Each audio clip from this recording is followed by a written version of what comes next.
El CB Viladecans s'ha retrobat amb la victòria davant del Prat. En un partit intens i en conjunt molt igualat, els de casa han sabut capgirar un marcador desfavorable i s'han imposat per 65-59. Aquest triomf és molt important perquè el Vila havia perdut els dos últims partits encaixant 90 punts. A diferència dels altres dos partits que hem perdut, hem sigut capaços sobretot, de poder aixecar un marcador advers en el tercer quart, ser capaços de remuntar 10 punts i al final, gràcies a la nostra qualitat, tira el partit endavant.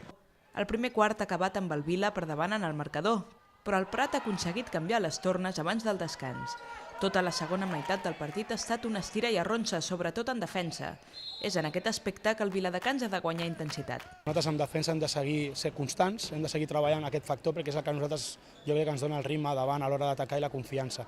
A darrere no som un equip molt agressiu, no som un equip amb jugadors que darrere en defensa siguin molt intensos, però si mica en mica ens anem coneixent i ens anem ajudant tots, jo penso que això ho traurem endavant. I el que és evident que davant tenim molta qualitat i que qualsevol jugador pot resoldre i això és el que una mica amb el que ara mateix ens basem. Amb aquesta victòria davant del Prat, el Vila es manté a la part alta de la classificació.